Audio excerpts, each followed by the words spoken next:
कबीरदास जी कहते हैं अगर यहाँ पर रिश्तेदार आ जाए तो उनसे जगह भैया आज ना कल ले ले जाइए और कल ना है दो चार दिन नौ रुक जा कौन सा काम बिगड़ो जात है तो भाई मान जात। लेकिन जब वहां से रिश्तेदार आते वे गाँव की नाम आता संग ही ले जाते का चलो काय बिगड़ा मतलब बोले अरे जातने पे सजल लेवाए वे तो घर घर लगे बुलंदा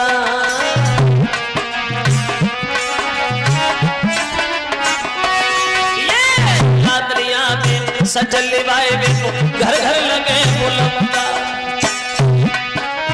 चारी कार लगी डोली भी वो आगे चली है नौगारी का करी हो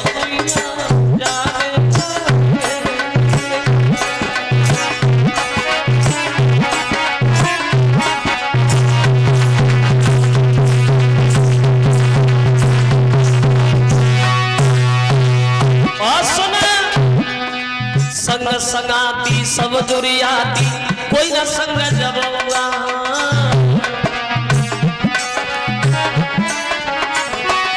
अरे संग संगाती सब दुरियाती कोई न संग जबुआ कहीं कबीर सुनो वैसा धो जे जग है फूलो बहुआरी का करियो भैया जाने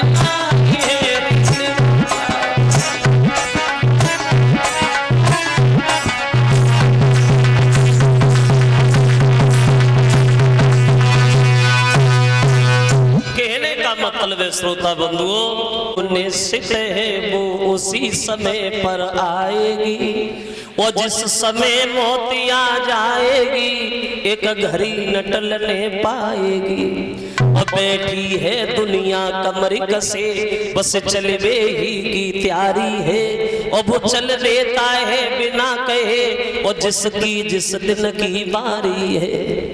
आदमी का जीवन क्या है खिलौना मानो खिलौना जैसे मेला दशहरा से बच्चे खिलौना ले आते उसमें चाबी भरो जितनी चाबी उतना चलता रहता है। जब चाबी खत्म हो जाए तो खड़ा हो जाता है फिर चाहे बाकी तुम हाथ जोड़ो चाहे 5 गो भैया नहीं और लेकिन नहीं बढ़ेगा।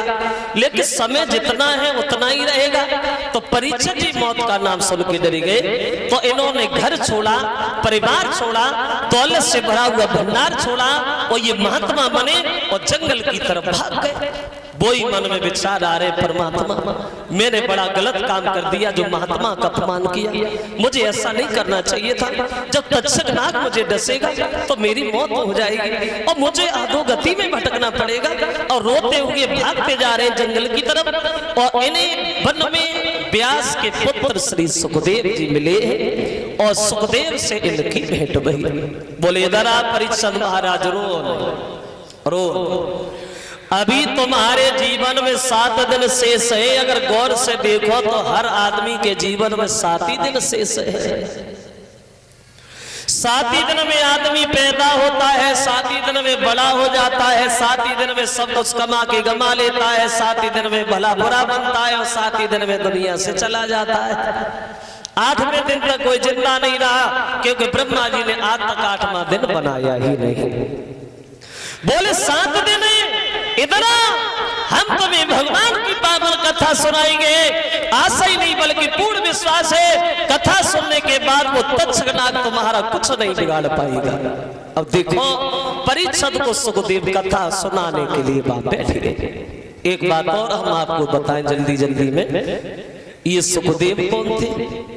ये सुखदेव कौन थे इतने बड़े विद्वान कैसे बने गए थे सुखदेव का परिचय अति संक्षेप में अति संक्षेप मतलब बहुत जल्दी में।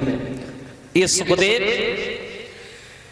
जो थे ये पूर्व जन्म में एक तोता थे तोता। वो इन सुखदेव ने भगवान शंकर जी के मुखारबिंद से भगवान अमरनाथ की अमर कथा सुनी थी और ये सुखदेव उसी दिन से अमर हो गए थे। इन्होंने कथा कब सुनी। बोली कथा इन्होंने तब सुनी जब एक दिन नारद ने देखा कि शंकर जी और पार्वती में लड़ाई नहीं रही और बहुत दिन हो गए हमने कराई भी नहीं चलो आज करा के आते हैं। और नारद का काम था झगड़ा कराना। इनका काम ही यही था, इधर की उधर उधर की इधर करना, इन्हें बहुत आनंद आता था। तो इन्होंने सोचा कि पार्वती भोले बाबा बड़े प्रेम से रह रहे, चलो आप दोनों में डंडा चलवाए।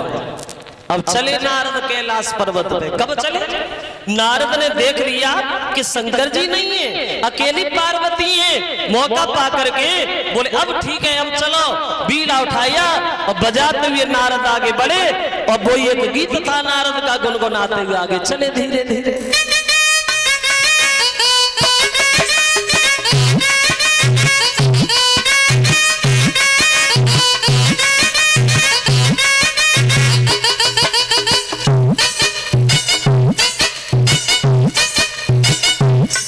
बजाते हुए गीत गाते नारद आगे बढ़े हैं।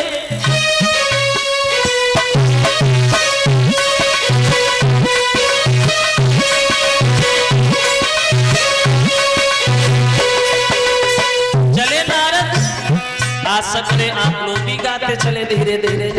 बोले श्रीमन नारायण नारायण हरि हरि।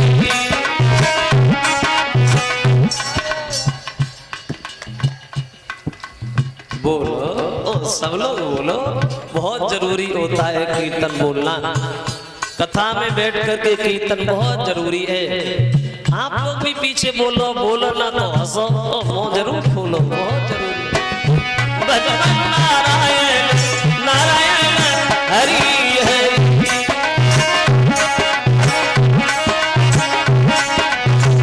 श्रीमन नारायण नारायण हरि हरि।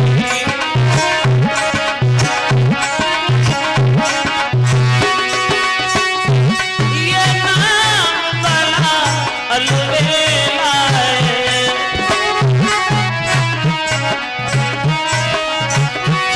लगता नहीं पैसा देला है।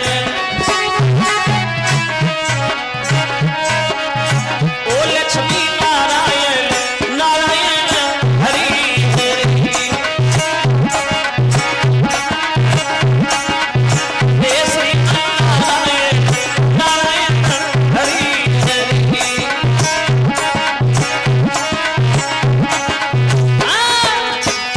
मन हो जाती माने राम जी के चरण में।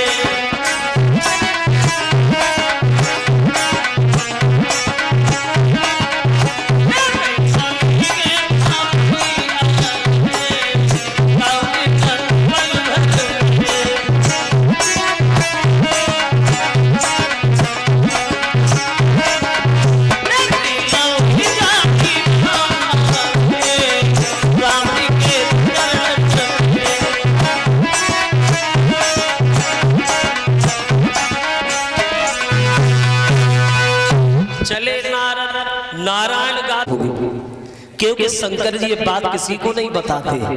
पार्वती बोली पूछो तो नारद, भोले बाबा मुझसे कुछ नहीं छुपाते, वो मुझे बहुत चाहते हैं। तो नारद जी बोले हाँ पार्वती, ये तो मैं भूल ही गया था, शंकर जी तो मैं चाहते बहुत है, कोई बात नहीं छुपाते। एक बात बताओ क्या? शंकर जी अपनी गर्दन में एक हार पहनते हैं। हार तो बहुत से हैं, लेकिन उन सब हारों में एक हार है, जिस हार में सर ही सर है, वो मुंडों का हार क्यों पहनते पार्वती, हमें ये बताओ। पार्वती ने सुना तो पार्वती बैठी थी, बैठी रही। माफ करना नारद जी, जे वाली बात हमने कभी पूछी नहीं, हमने पूछी नहीं, उन्होंने हमें बताई नहीं। अब तुम जाओ, अब वो आएंगे तब पूछूंगी, तब हम तुम्हें बताएंगे, अभी तुम जाओ। अब नारद तो चले, नारद चले गए। संध्या को भोले बाबा आए घरे। अब पार्वती ने पानी तक की नहीं पूछी, वो नारद वाला सवाल जो था वो शंकर जी के सामने परोस दिया। बोली भोला एक बात बताओ, क्या आप अपनी गर्दन में जो ये हार पहनते हो, जिस हार में सर ही सर है, ये मुंडों का हार क्यों पहनते हो? तो शंकर जी बोले इससे तुम्हें क्या लेना देना, मेरी इच्छा में पहनता हूं, तुम्हें क्या मतलब? बोली नहीं महाराज, आप तो मैं पूछ नहीं रहूंगी क्या? तो तो शंकर जी बोले लगता है नारद की फेरी लग गई घर में। बोले पार्वती सुनो, अगर हमारी बात तुम सुनोगी तो तुम्हें कष्ट बहुत होगा, तुम रोगी बहुत। अगर जब बात हमने बताई तो पार्वती बोली प्रभु हम क्यों रोएंगे, तुम हमें बता। तो शंकर जी बोले पार्वती सुनो, ये गर्दन में जो तुम हार देख रही हो, उस हार में जितने भी सर तुम्हारी नजर में है, ये पता है सर किसके किसके? तो भोले बाबा बोले पार्वती सुनो, ये सर जो है कि ये सब ही सर की तुम्हारे, भोला ने वचन उचारे,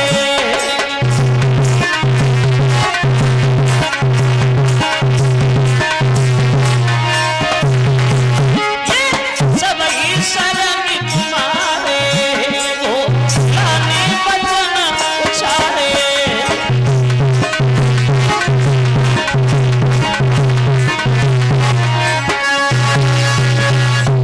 बोले बाबा बोले पार्वती सुनो, ये जो सर देख रही है किसी और के नहीं तुम्हारे।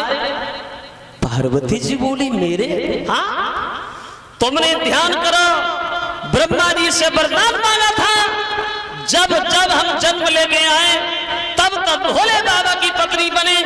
इतनी बार तुम पैदा हो चुकी हो, इतनी बार मुझसे शादी हो चुकी है, वह इतनी बार तुम मर चुकी हो, तुम मरती रहती हो, वही सर उठा के मैं अपनी गर्दन में डाल लेता हूँ, सब सर तुम्हारे हैं। पार्वती ने सुना तो पार्वती बैठी रही, रोने लगी। शंकर जी मुझे मरने से बहुत डर लगता, मैं मरना नहीं चाहती, मुझे अमर कर लो। शंकर जी बोले देखो अमर तो हो जाओगी, लेकिन अमर कथा सुननी पड़ेगी। भगवान कहेगा कौन? शंकर जी बोले हम कहेंगे, और कौन कहेगा? तो बोले देख क्या रहे हो, कहो ना, हमें अमर करो। अब शंकर जी पार्वती को अमर करने को, कथा सुनाने को एक बल को खाली करा देते, और ये बोले हमारे और पार्वती के अलावा कोई तीसरा कथा ना सुन ले। अगर तीसरे ने कथा सुनी वो भी अमर हो जाएगा। और देखो विधि का विधान, बन तो खाली करा दिया, लेकिन जहाँ शंकर जी पार्वती बैठे हैं, वहीं उनके पास में एक बड़ा भारी बरगद का वृक्ष खड़ा है। उस बरगद के वृक्ष की खो में एक तोते का अंडा रखा है। समय अनुसार अंडे से बच्चा बन गया, वो भी वहीं बैठ गया। अब भोले बाबा पार्वती से बोले सुनो पार्वती, जरा गौर से सुनो, कथा सुनती रही हो, खूब सुनो, लेकिन एक बात का ध्यान रखना, जब हम कथा कहते हैं तो कथा में इतने लीन हो जाते हैं जो मुझे अपने शरीर का ध्यान नहीं रहता। और तुम कथा के बीच बीच में हुंकारा देती रहना, सोना नहीं। पार्वती बोली प्रभु हम सोएंगे, हम तो अमर होएंगे। बोले बढ़िया है। अब हुआ ऐसा,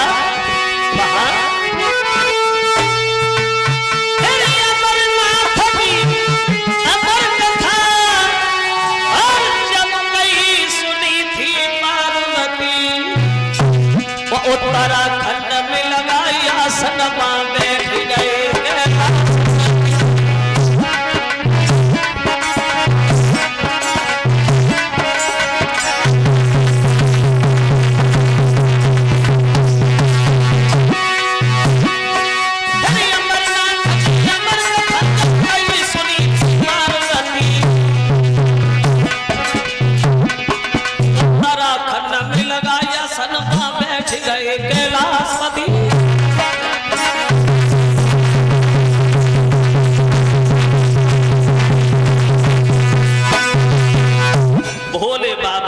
कहने लगी वहां पार्वती कथा सुन रही है, तोता भी बैठा बैठा सुन रहा है, पता नहीं तीसरा भी बैठा है।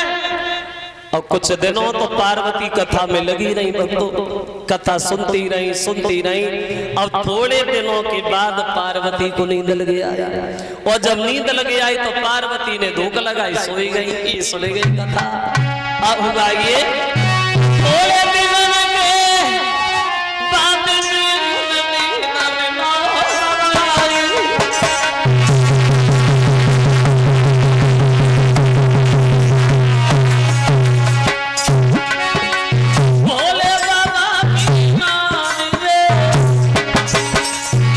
शंकर जी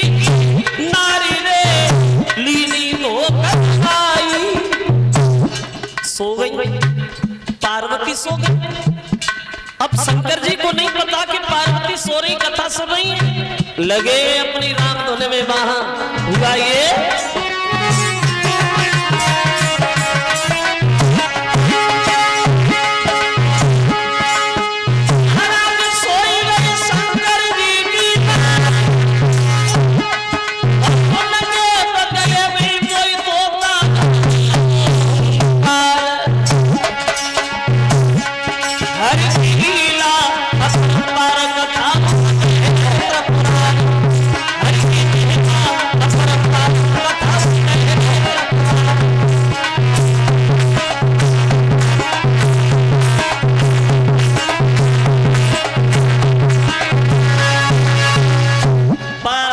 तो सो गई, उनके बीच में बहे तोता हुंकारा भरने लगा।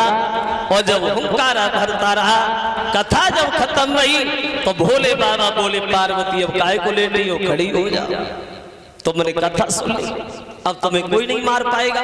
तो पार्वती बहुत चक्की से खड़ी हो गई, बोली प्रभु कथा काहे की, कैसे शंकर जी, मैंने कहा सुनी, मैं तो सो गई थी क्या। हाँ तो शंकर जी बोले जब तुम सो गई थी तो इस कथा के बीच बीच में हुंकारा कौन भरता रहा। इसका मतलब ये है अमर हो गया वो, और हम बिना मतलब में चिल्लाते रहे, और ये जा जा कथा कहेगा, जो जो लोग इस कथा को सुनेंगे वो सब अमर हो जाएं। तो शंकर जी ने इस अमर कथा को श्राप दे दिया, आज के बाद इस कथा को सुन के कोई अमर होगा ही नहीं। जो शंकर जी के गुस्सा को तोता ने देखा तो मन में सोचा कि गुस्सा में ज्यादा है, अगर नजर पड़ गए तो पंखों तेड़ दिए जाएंगे, भागो। अब तोता खो से निकला, भाग खड़ा हुआ। शंकर जी ने सोचा जी ऐसी ने कथा सुनी है, त्रिशूल हाथ में लिया, पीछे पड़ गए, भागो, किधर जाओगे, छोड़ेंगे नहीं। भाग रहा है तोता, शंकर जी पीछे दौड़ रहे, पूरे तीनों लोकों में चक्कर काटता रहा, जगह नहीं मिल रही है कहीं छुपने को। तो तोता ने देखा कि व्यास की पत्नी अरिणी जो है वो छत पे खड़ी और जमुहाई ले रही है।